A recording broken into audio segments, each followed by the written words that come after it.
Kia ora, Rodney Fong here, lead auctioneer for Ray White Distinction Realty Limited. Thank you very much for taking the time to watch this video. Today we're going to run over some of the different scenarios that may take place on your auction day and how we are going to set your reserve price. Now firstly, the reserve will be set with either myself or your salesperson prior to the auction commencing, normally a few days prior to the auction day. Your salesperson will provide you with market feedback and advice to help you set a realistic figure. Now your reserve price is essentially the lowest figure that you're prepared to sell the property for. I want to stress that your reserve price remains strictly confidential at all times. It will never be disclosed before, during or after the auction. My job is to simply get you as much money as I possibly can. I'll never ask you to make any decisions until we know for absolute sure we've got every last dollar so that nobody buys your property with anything left in the tank. On auction day itself, I'll say a few brief words about the property and summarise the features. I'll then commence the auction by asking for an opening bid or offer. We may get an opening bid, which is great. We may not also, which happens sometimes. If we don't get an opening bid or offer, I'll simply kick the auction off on your behalf, and I do this with what's called a vendor bid. A vendor bid is essentially a bid placed by me, the auctioneer, on your behalf. Now there's only two scenarios that I can ever use a vendor bid.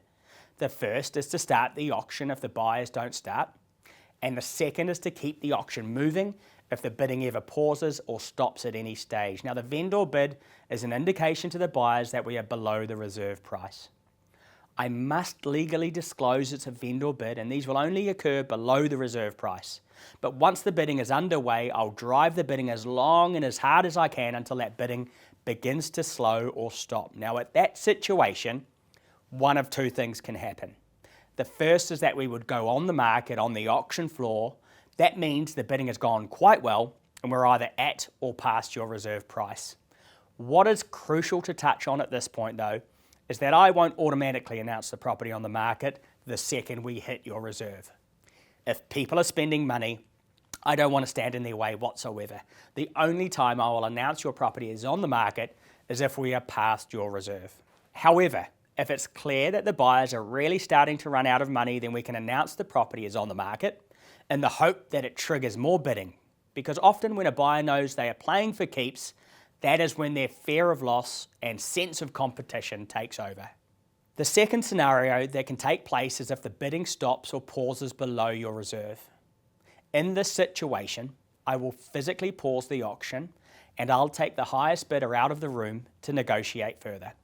You will be in a private space and I'll take the buyer to another and I'll go back and forth between yourselves, hopefully to get a bit more each time until we get to a point where we know we have the buyer's absolute last dollar and walk away figure.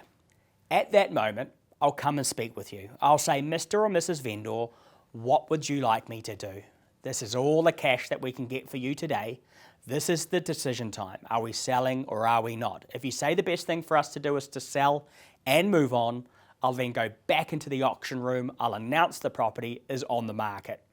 I'll then engage with all the other bidders in the auction room, hopefully to get some more bidding for you. If we do, we bank it as a bonus. Otherwise, 1, 2, 3, the property is sold.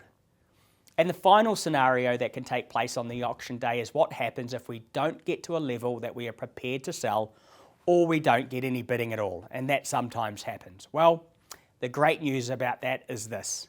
All it means is that we are not selling on the auction day, we're simply selling later on. Life goes on, the hard work continues from your salesperson, and we simply move on to the next stage of the marketing, which your agent will talk you through and assist with. Thank you very much for taking the time to watch this video. My advice would be to have a really good hard think about that reserve figure and take into account the advice from your salesperson and market feedback. The more realistic we can make that reserve price, the more competition we can have with your auction.